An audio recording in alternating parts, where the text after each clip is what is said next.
has to hit, and I'm on my game today. So, with us to talk about a lifetime of liberation, Queen Mother Audley Moore and the making of modern Black nationalism, we have Dr. Ashley Farmer, who is an historian of Black women's history, intellectual history, and radical politics. She is currently an associate professor in the departments of history and African diaspora studies at the University of Texas at Austin. She is the author of Remaking Black Power, How Black Women Transformed an Era, Queen Mother, Black Nationalism, Reparations, and the Untold Story of Audley Moore. Farmer scholarship has appeared in numerous venues, including the Black Scholar, the Journal of African American History. Her research has also been featured in several popular outlets, include Harper's Bazaar, NPR, and Teen Vogue. Her next book project is Watched: The Black Women Tracked by the FBI. Can't wait to get my hands on that one. Without any further delay, y'all give some love in the chat to our guest lecturer, Dr. Ashley Farmer. Welcome. Thank you. Thank you, everyone. Thanks for spending some time being here with me today. I think I have the ability to share my screen. I'll talk a little bit about Queen Mother Moore. I know that probably most of you know something about her, so hopefully you get to learn a little bit more, and then I'm excited to hear our conversation. I hope people have maybe memories of her or ideas about her or learn a little bit more about her. Let's see if this tech. All right. Can I get a thumbs up or something if you can see what's happening on there? Okay. All right, cool. All right. So I wanted to let's see if I can do this. There we go. All right. So, as you heard, I am a historian of the Black Freedom Movement. I have written two books. The first one is called Remaking Black Power, and it discusses the rise and fall of Black power through the ideologies, organizers, and organizations that Black women were a part of. And it's a key part about how I got to start learning about Queen Mother Moore, because when I was writing Remaking Black Power, I interviewed probably 40 different people, and almost everybody had a Queen Mother Moore story. It was through her that they first learned about Garvey or reparations, right? And so I was fascinated by the idea that she had had such an effect on so many people, but there was virtually nothing about her. So I spent the better part of a decade looking through and trying to piece Moore's life together. One of the main reasons it's been difficult is because while she's heralded amongst Black radicals, there is no, kind of formal place where her archive is collected. Moore was also the kind of intellectual that was thinking in motion, much like Malcolm X or other folks. She was scribbling down stuff as she was at the protest. She was reading and thinking in her spare time and then putting that practice into action. So we don't have this huge volume of her thought, even though she was at the forefront of Black nationalism. So over the years, I worked with her family, and in the Q&A too, we can talk about her family and their relationship with her now. And piece together this cradle of grave biography. So I want to talk a little bit. I'm going to add a couple touch points on to Queen Mother Moore. Not going to give you the whole story. So hopefully it piques your interest and you want to learn more. So one of the things that's really interesting about Queen Mother Moore is that she's an unlikely Black nationalist. When she was born, actually, she was born to a well-to-do family. Her father, St. Cyr Moore, who you see here, and Ella, her mother, were kind of the best that Black New Orleanian or Creole society had to offer. Moore was raised very well off. She had maids. She went to a Black Catholic school for young Black women in New Orleans. And she was taught kind of to look down on poor Black people. And this was kind of the early phase of her life. And so, she was not set up at all to ever think that she could not have part of the American dream and ultimately become one of the biggest challengers to the American dream. Oops, let me see if I can go back the other way. Let's see. All right. So like I said, she was born in 1898. This picture here is one of my favorite ones because she is also the oldest of three sisters. She is on I guess that's your right. You've got the middle one is, meaning in age, is Eloise, and the youngest one is named Loretta. So these three sisters were living their best lives in Jim Crow, Louisiana, as much as one could, until tragedy struck, right? And she called herself, by her own terms, what she was saying was a bourgeois little stinker, meaning that she knew herself that she was being raised to be among kind of the snooty Black New Orleans gentry. But everything changed when her mother and her father died and they were orphans. So all of a sudden, this woman who had maids and nannies, her only option was to actually work as a maid or a nanny in white women's homes in order to make ends meet and take care of her sisters. Although they were well off, the father had two sons from an earlier marriage and they took all the money. So Moore went from literally one day kind of being at the top to falling down the class ladder quite significantly. So she's living and working in New Orleans in the 1910s and 1920s, working as a domestic, moving from home to home, trying to make ends meet. And while she's doing this, she meets a Jamaican named Josiah Spraggs, who introduces her to Marcus Garvey and the UNIA. And this is a revelation and really is Moore's nationalist origin story. And I hope you'll give me a little bit of birth to tell the story because it really is quite phenomenal. So I want you to imagine that it's the middle of July in 1920s Louisiana, and it's sweltering hot. And Moore, as a young 20-something, is walking down the street and she's walking slowly. And the reason why she says she's walking slowly is that she has got a pistol in her bra, another one in her pocketbook, as she calls it, and then her husband is carrying a suitcase full of bullets. And they are trudging into something called the Longshoremen's Hall, which is, imagine a two-story quintessentially New Orleans style building that, is for longshoremen, the dock workers and organizers, but really is a rallying place for all of Black New Orleanians of the working class. So why are they there? Marcus Garvey is supposed to speak that night. He had been jailed the night before when he came into town into New Orleans because the chief of police and the sheriff did not want him to speak to his thousands of followers there. His Universal Negro Improvement Association was immensely popular in the early 1920s, as many of you know, but New Orleans was really the stronghold because there were so many folks that were already engaged in self-determination and nationalism even before he came on the scene. And they kind of attached to his idea of the UNIA. So they go and they sit down in the Longshoremen's Hall, and as they file in, as Moore tells it, a white policeman basically sits at every row of benches, and everybody's nervous, right? What's going to happen? Are the police going to start? Are they going to start? The air is very thick. It's very tense. All of a sudden, Marcus Garvey comes bounding down the middle of the aisles, and he says, "My friends, I apologize for not being able to speak to you last night." As soon as that happened, as Moore tells it, the police officers raise their guns and say, "I'll run you in," right? They're going to arrest him again. She says that all of Black New Orleanians respond in kind and put up their guns. And I'm going to do the finger guns because that's how she did it when she told it, right? And they yell in unison, "Speak, Garvey, speak. Speak, Garvey, speak." And at this, she says the police are cowed and they put their guns away and they leave. And then she sits down and hears Marcus Garvey speak for the first time in your life. So if you're a young 20-year-old woman who has been cast aside, has slid down the glass ladder, but also sees Black New Orleanians who are defending themselves with guns and facing down an all-white police force, this is absolutely transformative moment of self-defense for you, right?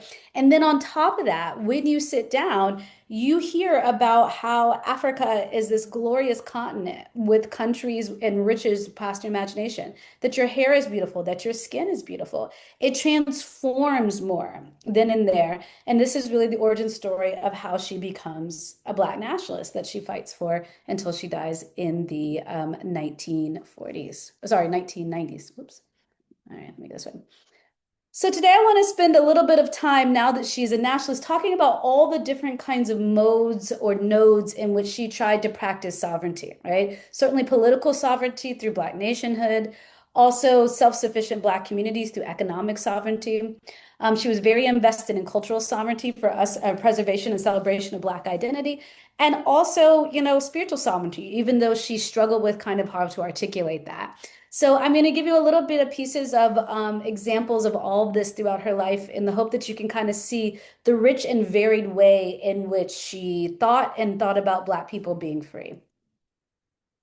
So one of the ones I want to start with that is far probably lesser known is her work with the Universal Association of Ethiopian Women. And this was quite an incredible group. So Moore has gone and lived in New Orleans. She's gone up to Harlem to be part of the UNIA. Eventually, she comes back to New Orleans in the mid 20th century.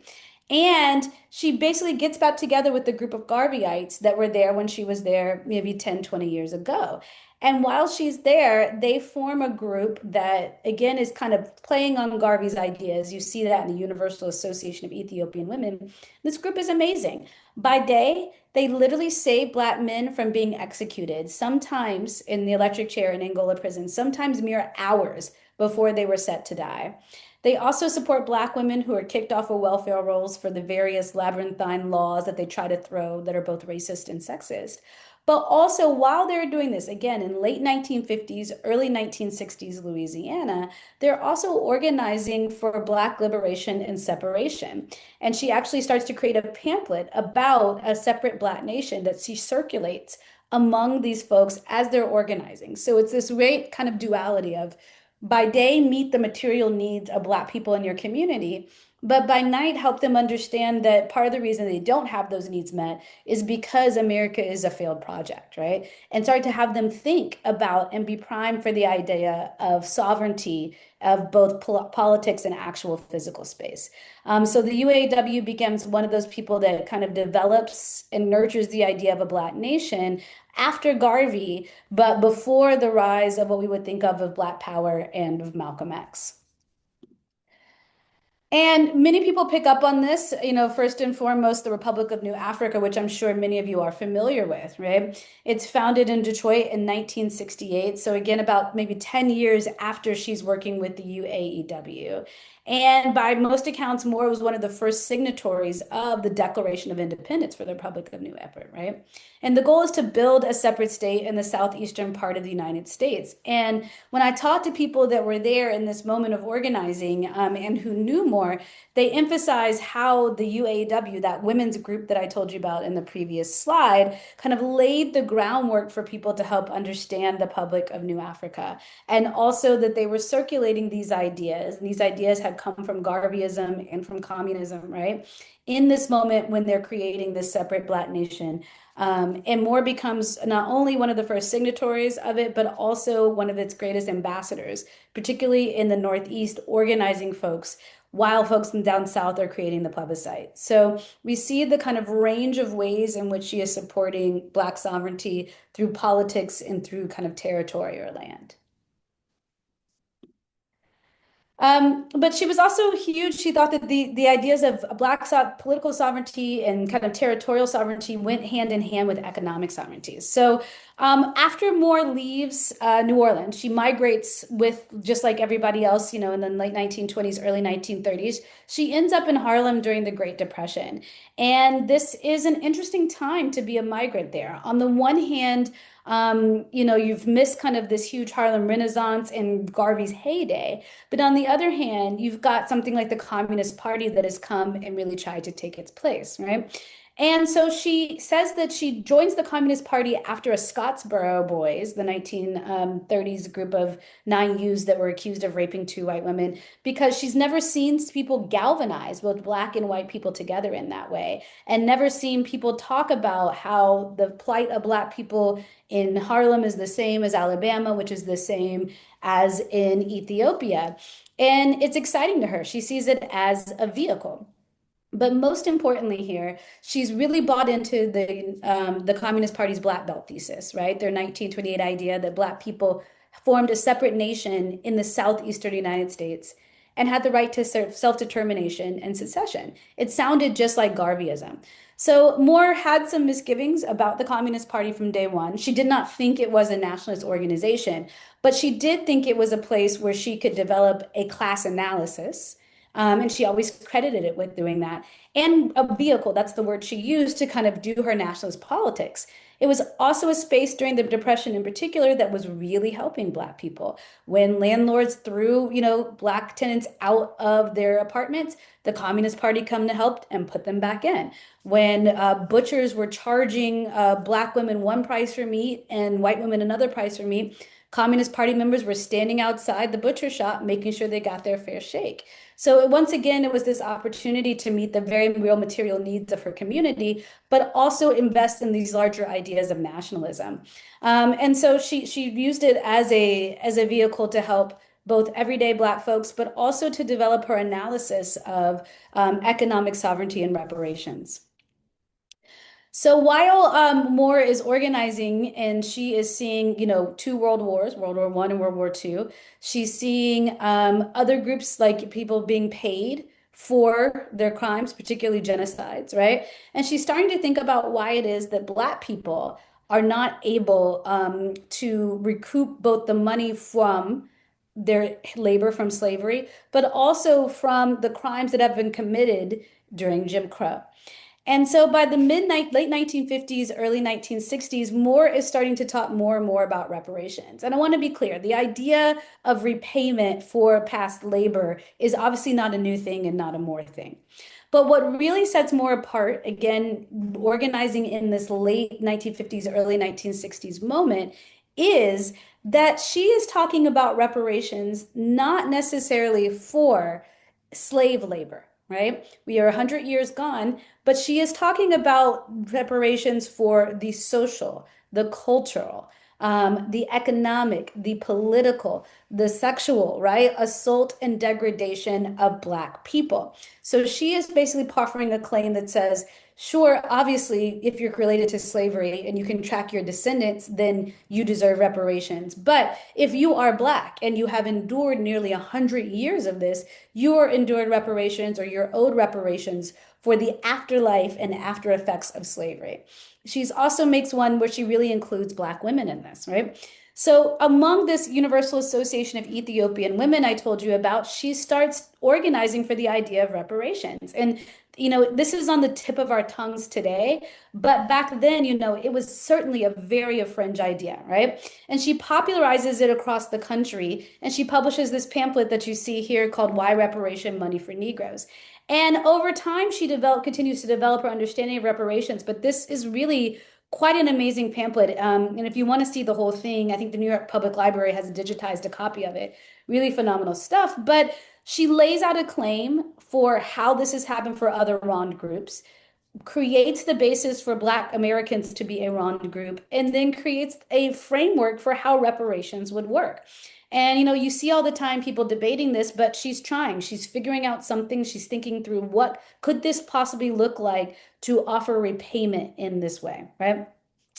And once she kind of gets this idea, she really goes for it, thinking she's going to try to get Black people on board by the centennial of the Emancipation Proclamation in 1963. So I want folks you to imagine that while everybody is kind of looking to the east, and particularly in August 1963 with the March on Washington, Moore is almost this kind of one-car caravan moving west, stopping at any church, any center, any place that will listen to her talk about reparations and suggesting that there is no possibility for the integration that folks in March on Washington are calling for if you don't first level the playing field or equal the scales. Because she believes integration, though she doesn't necessarily advocate for it, can only be possible among equals, and we are not that, right? And it's amazing to see how people pick this up, right? On the one hand, you have folks like the Reparations Committee, Inc. This is a group in Southern California and Los Angeles. It's spearheaded by former Garveyites, good friends of Malcolm X, Stanford and Pat Alexander, who run the Herald Dispatch, one of at the time, the nation's leading Black newspapers. And they start to support and publish her ideas about reparations. But they are not necessarily interested in using this money to start a separate Black nation the way Moore would like. Instead, they see it as a way to start integration. And they file a class action lawsuit in 1962 after her urging. So you might think of this more as maybe a middle class or kind of an integrationist approach, but still dedicated to the idea that Black people must be paid what they're due in order for America to move forward. But there were also other groups like the African Descendants National Independence Partition Party, ADNIB as we call it, because it's a handful.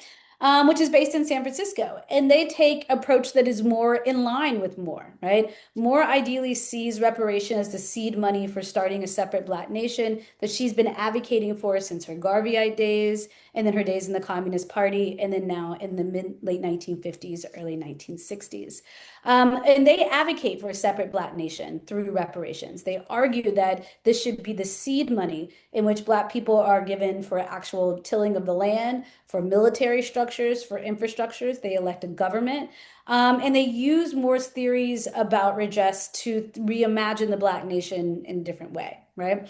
And one of the things that I think is really, truly amazing about Queen Mother Moore is that, like you see with the Communist Party or like you see with these groups, she did not necessarily need somebody to absolutely get on board with her version of things in order to work with them and spread the word. It really was a situation of kind of letting a million flowers bloom. So she supported all of these different efforts that came about because reparations was at the core of them, and that she felt that all these things led to Black people being more economically sovereign. But Moore did not believe that that was enough, right? So it's one thing to have your own land and your own space to do something. It's another thing to have the funds both that you are due and also that you need to operate independently. But she also was very, how shall I say, kind of frustrated with Black folks' adoption of white culture. She felt that you could not do these other things unless you were also practicing a form of cultural sovereignty or kind of throwing off the yoke of Black oppression. So over time, she started to call this kind of a Negroization, where Black people were habituated to their own kind of oppression and white supremacy through culture and through language. And so she started to argue that she herself had been a victim of this, that many of us have been the victim of this, and that one of our key things we had to do in order to be able to function independently was to kind of throw off the yoke of cultural oppression.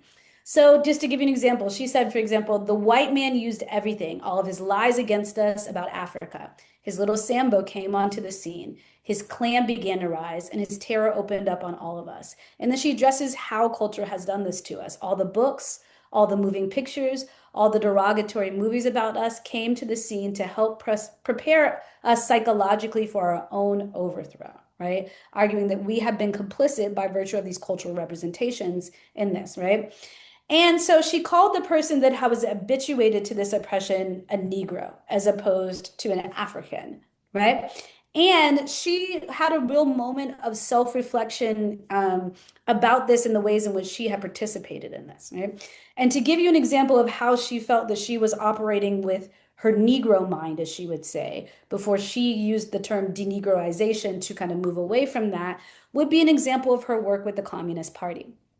So she said that when she was organizing with the Communist Party, one of the things that she did was help to break down the barriers for Black men to enter into the Major League Baseball. And she realized that that was an example of her, quote, Negro mentality, because she was working on getting one person, one token into, right, this larger white structure. On the other hand, though, she said what she did in the meantime was destroy the Negro League, meaning that not only does we have separate Black teams, but also the ecosystem that had come along with that, right? That included, hotels, restaurants, seamstresses, anything and everything that the ecosystem was around that Negro League. And she realized that when she was a quote unquote Negro, she was working kind of towards tokenization, when what she should have been working toward and what she was moving towards now was a more holistic approach of supporting separate Black life and Black sovereignty. In moments like that, where she maybe felt like she veered a little too close to the political center, plagued her for the rest of her life. And she often went around as talking about as examples of where she didn't have her kind of Negro mind, right? And so she used to say that a Negro is his own destruction. He doesn't need the white man to destroy him anymore.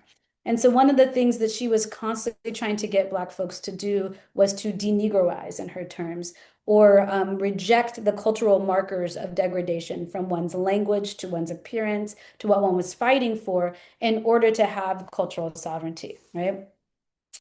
She called denegroization the process by which a Black person could become aware of their mental, social, and cultural control white people had historically wielded against them. And once you had that control, you could overthrow it, right?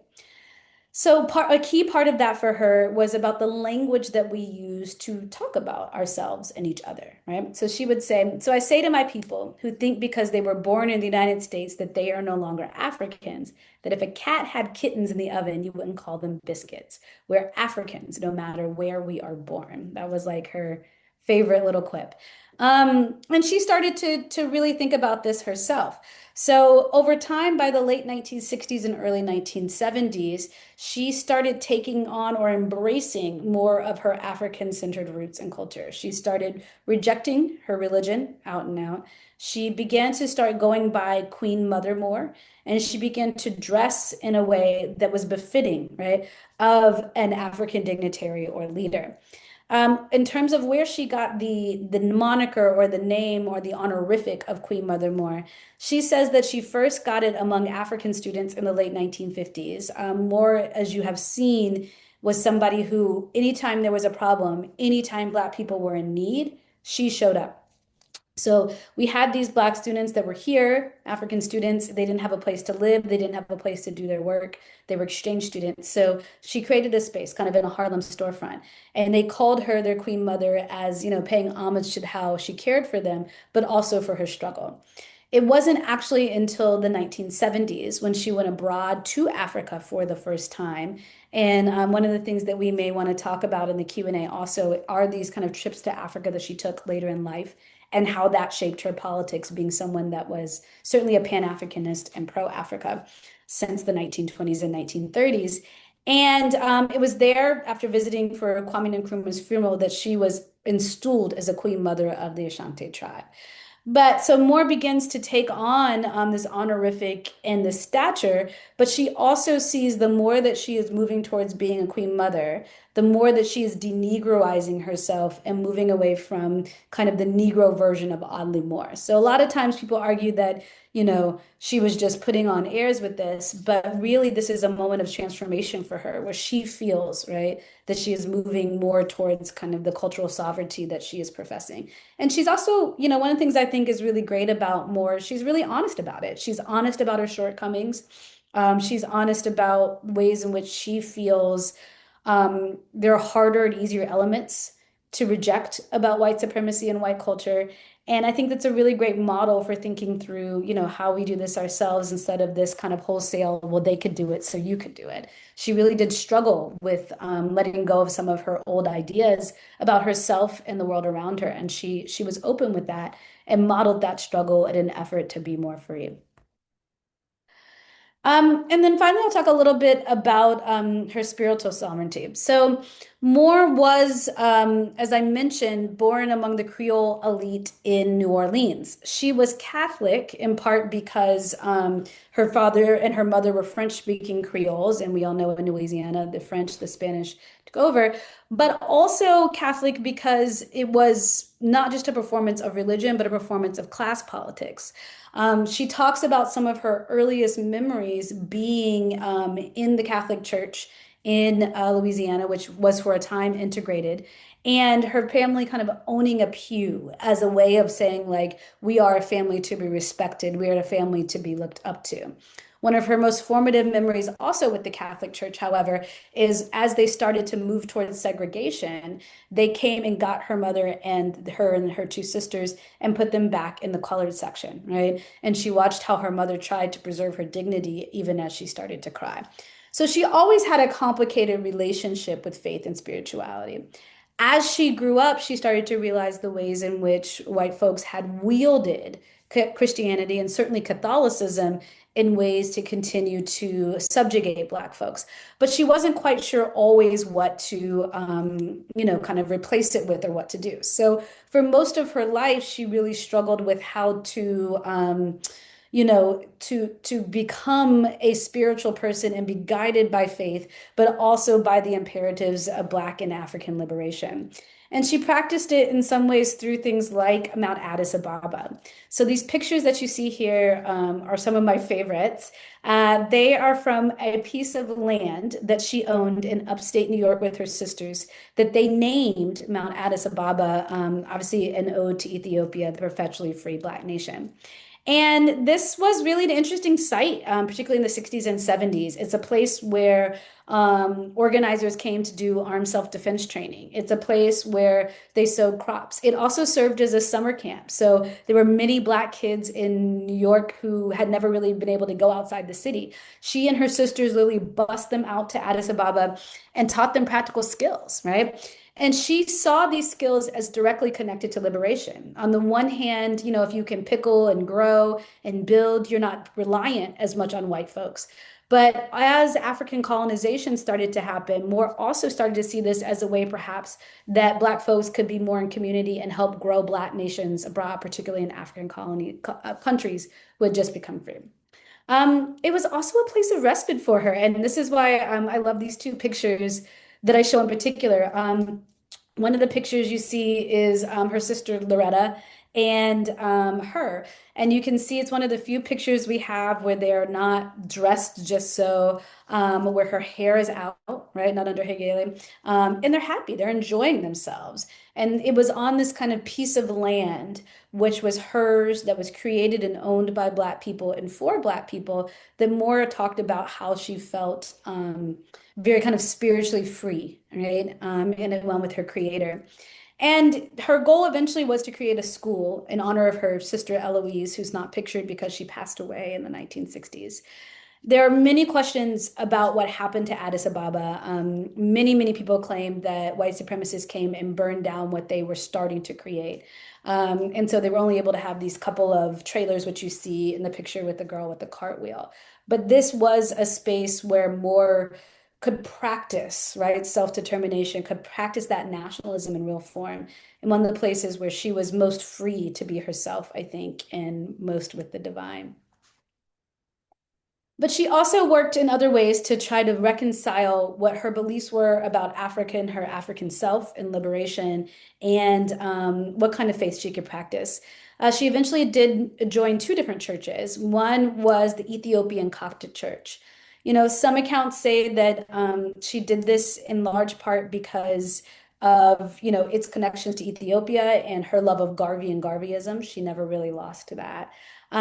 She herself also says that part of the reason she joined was that it allowed her to be an abbess by working her way up. And there she was able to administer and go into spaces organizing, particularly in jails that she was not able to. Later in life, she joins the Yoruba temple, and she finds it to be a space that really tries to reconcile what she knows to be true about her African self, her denegroized self, and her connection to African and African spirituality. And one of the things that she immensely debates with other people, including folks in the Republic of New Africa, for example, is what is the religion of a New African, right? What is the belief system? How do we organize ourselves? And I will say that I think that in the end, Moore still struggled to kind of figure that out. But she was constantly searching for a way to marry kind of the divine and her faith with her ideas of sovereignty and nationalism, and offered us a great model of how to do that as well. So, I mean, I will say that one of the things that I think is most amazing about Queen Mother, and I really hope we have a kind of discussion because I'm just touching on a few points here so as to not give her whole life away, is that she was an architect of liberation without a doubt and an alchemist of freedom. She embraced a diverse range of ideas and had kind of a relentless strategy for justice. And one of the things that I think is really amazing about her life in particular is that she kind of set her compass towards nationalism and a vision of Black liberation that she knew most of us would never see. But she was not afraid to study. She was not afraid to work with people. Throughout her biography and writing it, I have found many a strange bedfellow in there. She was not afraid to join forces for a coalition that may be of the moment, right? She was not afraid to read voraciously. She only had a third grade education, and this was something that was a source of insecurity. So she was an avid reader. People talk about going in her apartment and seeing ceiling to floor books, right?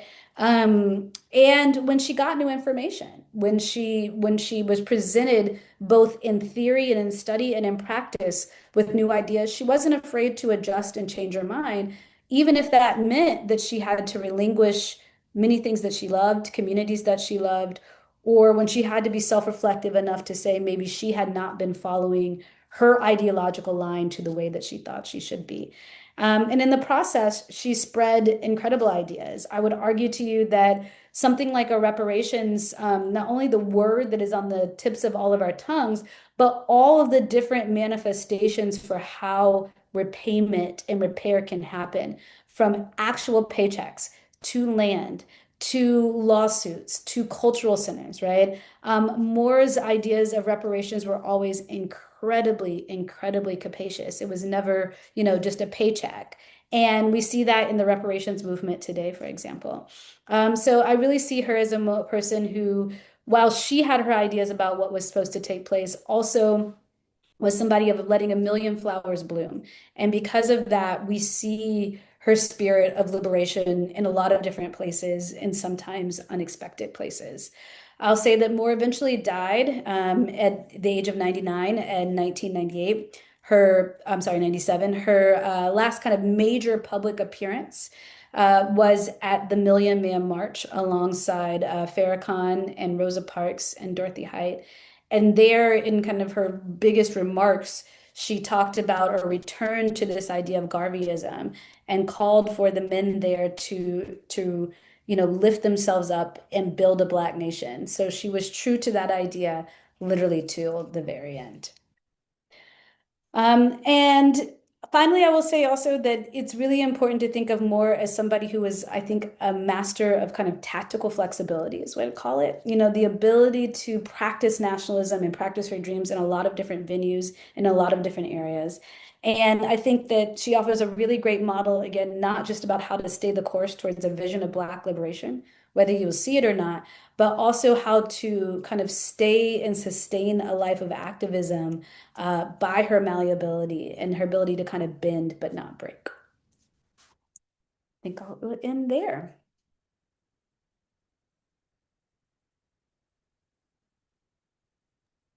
All right, thank you for that. Get some love in the chat for Dr. Farmer, and want to invite folks if you have a question that you want to ask to use the Q&A function, or I guess if you wanted to share a story of your organizing Mhm. with Queen Mother Moore, if you want to raise your hand, we can also allow you to we can bring you on, allow you to talk. So if there's any questions that Yeah. folks might have while we're waiting. I'd love to hear if anybody has had ever met Moore. One of my favorite things is this hearing all the different stories of where they might have seen her, where they might have seen her speak. If folks want to know more about the process of kind of uncovering her life, or also, her son is still alive and she has grandchildren that are around, so we can also talk about that. Absolutely, absolutely. Yeah. One of the things I appreciate that you naming is particularly juxtaposed to where we are now, kind of Mhm. in our left organizing, is this Mhm. concept that we're struggling around, kind of purity politics, if you will, Mhm. and the Mhm. way that Mhm. you kind of framed like she always stayed nationalist but engaged in Mhm. pro-black was astounding. Yeah. Like how you understand how people kind of took what we understood as a revolutionary solution, reparations, and found a way Mhm. to bushify it, but They that did. They left her did. undeterred. Absolutely, Hmm. it's something Yeah, that yeah. And I mean, she figured that, I'd rather have more people talking about repayment than not, right? It doesn't mean that she didn't, have her ideas about what we should be doing with reparations. But, I've been amazed in uncovering her life, how broad and how her ability to talk. I mean, because I want to remind people. So she's born in the 1898, right? She's lives through the Harlem Renaissance. She lives through the Great Depression.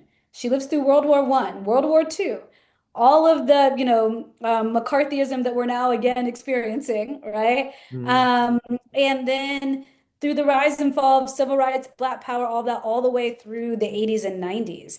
how does someone continue to, kind of both stay relevant? You do have to, work with what's available, there. And sometimes the organizations that are can be vehicles are not ones that you would necessarily expect to find her in.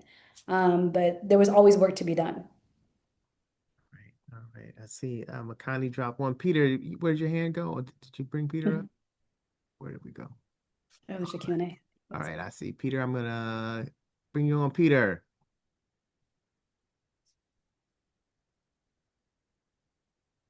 Hi, Peter. Can you hear me? Yeah, we Mhm. can. Um, yeah, so I see Makani's on. Hi, Makani. Um, it's interesting. I came into movement in the late 70s. I got out of college in the late 70s, and Queen Mother Moore was a big part of the Black United Front movements back, Mhm. National Black United Front. I was in Boston at the time. We had one, Yeah, and she was on stage there. I met her. I didn't meet her. She was also on stage in New York. It's impressive now, given that I didn't know she was in her 80s at the time, or I must have know, been in her right? 80s. So, but she had a very powerful voice. She clearly didn't. She was not. I don't remember her being or seeming elderly at all. So this was informative. I didn't know a lot of this history, so I Mhm. appreciate that. I did want to find out before um, you get off where to find the book. I don't know what the title of it, Black Power, Black Women and Black Power. Oh, Uh, yeah. Mhm. Yeah, so so I'll answer that question first. So the first book is called Remaking Black Power: How Black Women Transformed an Era, and it's sold wherever you get your books. Hopefully, bookshop, your local independent bookseller, but also, the behemoth that is Amazon. And then the second one on Queen Mother, same way, but hopefully bookshop.org or one of your local bookstores will have it. That's really interesting though, because a lot of people, at this point when I started researching for the book, only knew more in her late 70s, early 80s, and 90s. So one of the joys of having uncovered her whole biography is getting to share some of these stories about, say, her family, right? Or her younger years, or her early organizing with people, like I said, that you would never guess, particularly maybe through the world wars. One and two, that people just didn't know, right? And at this point, most people that have seen her only know her as the elder Queen Mother. So it was really a joy to kind of learn about how one becomes that person. And in doing that, reminding us that, we're all not destined that way, but a confluence of we're politicized when we're politicized by certain things, but also what we do with that, right, is really important. In that Garvey story, that moment where she sees Garvey is very powerful, but why it works is because she can then plug into basically a global organization in the UNIA, right? There was that moment incited her to nationalist action, but there was a group to meet every Sunday at Liberty Hall, right? That helped her understand those politics, that helped her become and see herself as a proud Black person in the world. So you really also get to see the level of infrastructure, right? And organizing that takes place to make some of our heroes as well. Absolutely, yes. Queen Mother, the consummate organizer. I Mhm. love that. Mhm. So we thank got you. some questions in the chat. Thank you, Peter. We Mhm. got some questions in the chat. One from Maria Fernandez. She writes, "Thank you, Dr. Farmer. This lecture was so needed for my spirit. I would love to dive into the process of uncovering the fullness of Queen Mother more like, so you got to unpack this 10-year Mhm. process. Black women are rarely named and our contributions documented. How did you navigate putting the queen back together again, if you will?" Yeah, no, thank you for that question. Very hard, do not recommend. No, so one of the things that's really interesting is, Moore is not unique in being one of our freedom fighters that does not have a lot of kind of volumes or records, right? And why is this? One, because she was busy organizing. She wasn't thinking about her legacy much till later. And by that point, we can talk about, if you see the cover of the book right there, that's in her that you see on the back of the screen, that is in her house. So she became eventually someone that cataloged her life.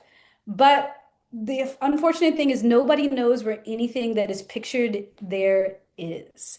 So there's a few things so there were two fires that destroyed a lot of her stuff. One when she lived in Brooklyn, and one when she lived in Philadelphia. But for example, her son, who still lives in Philadelphia, has one of the pictures. I have personally held the bangle that she is wearing in the picture. So some things obviously survive. And there are kind of stories abound about where all of this is. But my larger point here is that this is typical. These women and maybe those closest around them know their importance and try to catalog their own lives. But without larger community or institutional support, these things flitter into the ether and have to be put back together again. The real struggle and quite an ethical conundrum that takes place for Queen Mother Moore, also another woman I researched named May Mallory, right? Other folks is the most complete biographical accounting of their lives is usually their FBI file. So Queen Mother Moore was followed by the FBI from the 1920s through the late 1970s. So a significant portion of her life, right? So if I, as a researcher, want to just start figuring out where she was, right? There's no birth certificates, there's no nothing, right? There is moments where day by day, people are cataloging every phone call she had, right? Every meeting she went and who she went with. So what do you do with that, right? On the one hand, it gives you a sense of understanding where she moved and who she moved with.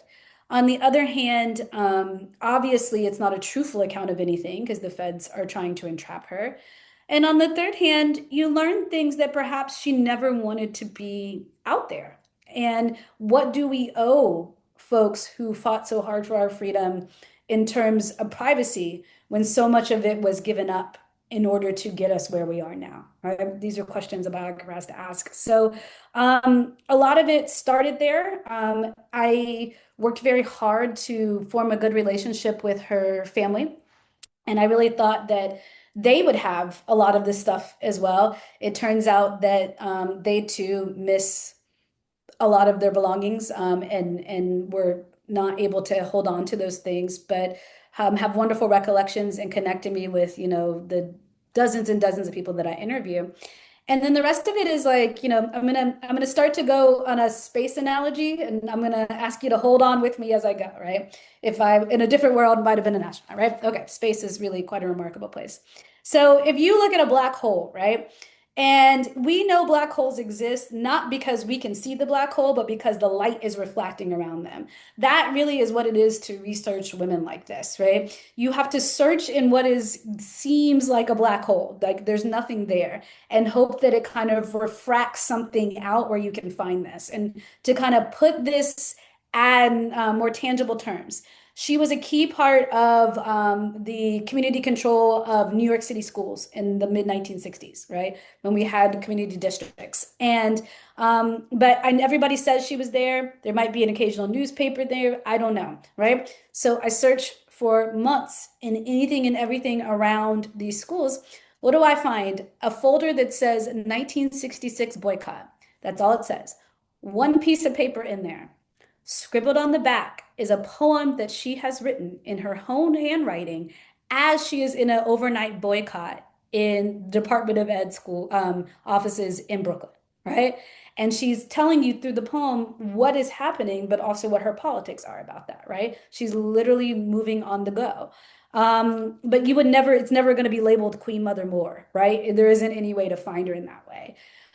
So lots of kind of careful organizing like that. I'll also add that the book begins in the 1850s, right after emancipation, because I had to go back to her family. So I spent about 2 months living in New Iberia, Louisiana, where she's from, and unearthing records there. So a real labor of love, but one that is needed.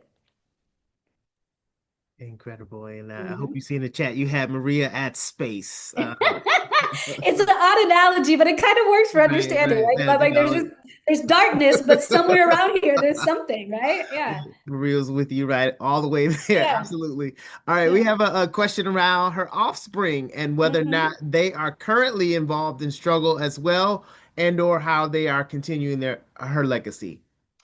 Yeah, I mean, so another thing about studying women like this, I would add Mallory and other folks to this is, if you are mothering a movement, if you are committed full time to this, there is only one of you, right? And so you necessarily have to make sacrifices sometimes. And one of the things that we see about our movement, women in particular, is that we have placed expectations around mothering and caregiving on them that we're certainly not putting on our men, right?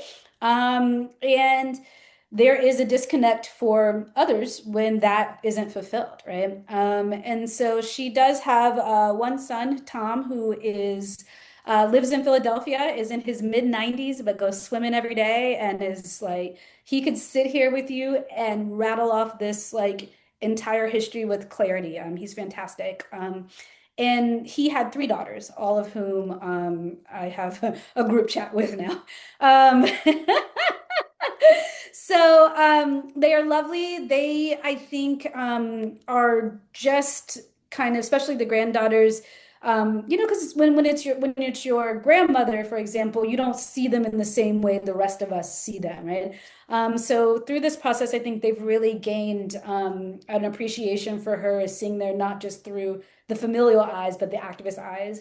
And one of my favorite things that we have done in the process of writing this book is we ended up putting up an historical marker in New Iberia, where Queen Mother is from.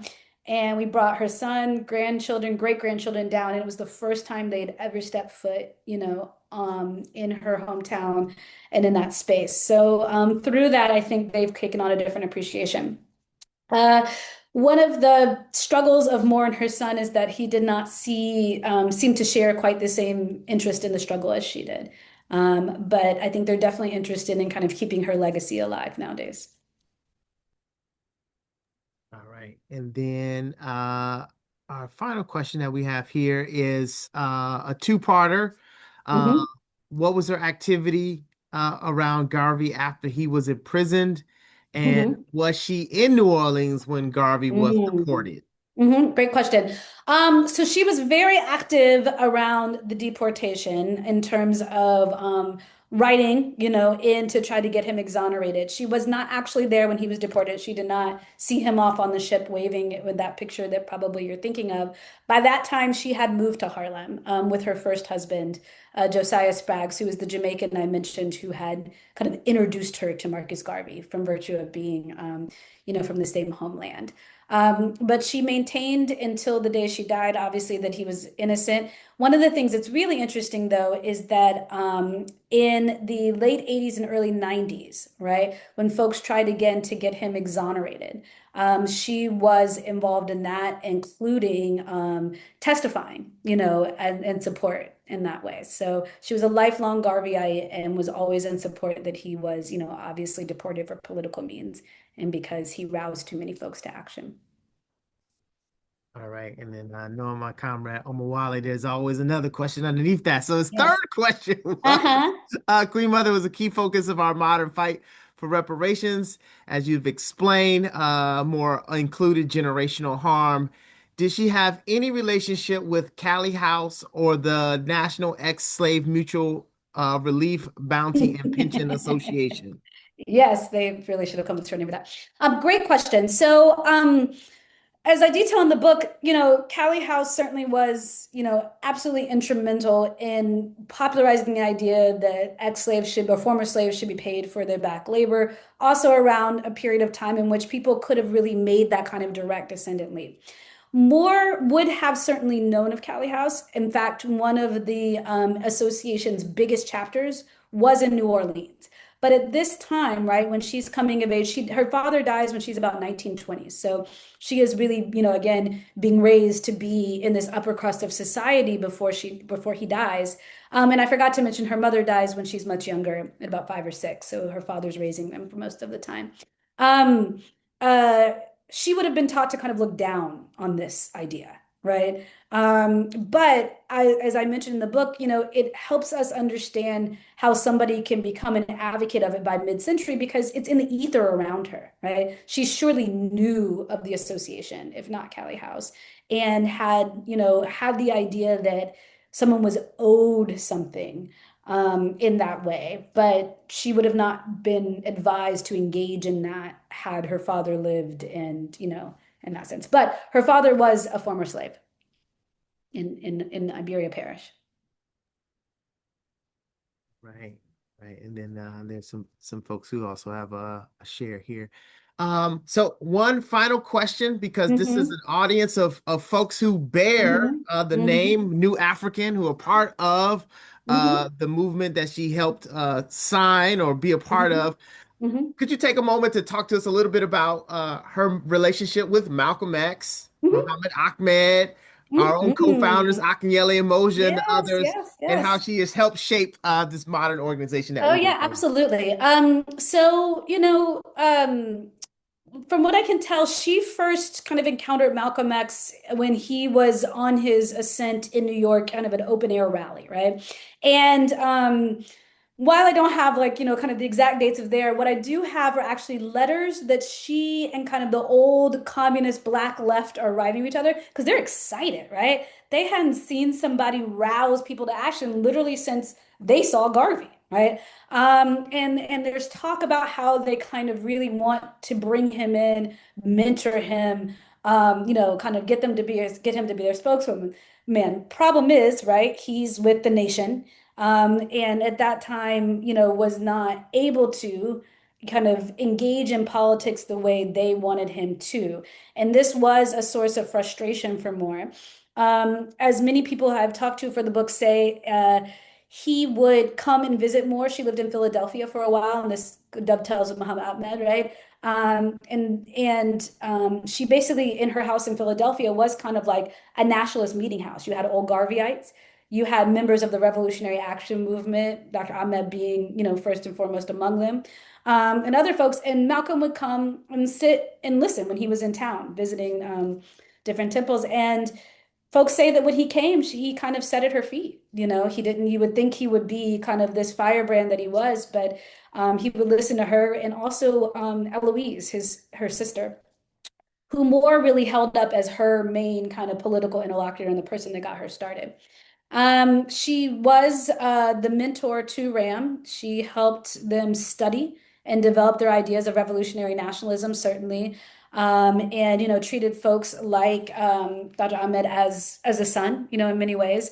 And then, Dr. Umoja Akinyele was he actually ran security for her when he was when he was a kid, and when he was a college student, and would travel with her around as she was giving speeches at these different colleges that she was doing in the late 70s and early 80s in particular, and learned a ton about reparations, obviously worked with her in the Republic of New Africa. So, I mean, you want to talk about somebody whose kind of influence is everywhere and is really the architect, like as I say, of modern Black nationalism.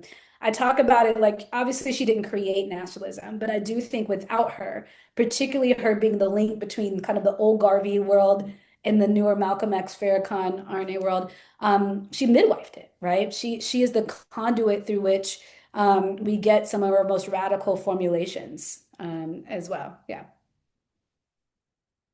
Lovely, lovely. All Yeah. right. I think we're gonna put a button on it or Okay. call it to an end. I want to again thank you for joining us. You want Yeah. folks give it up in the chat for Dr. Farmer. Some love. Thank you for joining us for the People's Assembly lecture. And next week we'll be back on our Sunday schedule. See who we got coming joining us for next week. I'll For the prepare. land, y'all. So we actually have Monet Johnson. No, actually, yeah, Monet Johnson next week who will be talking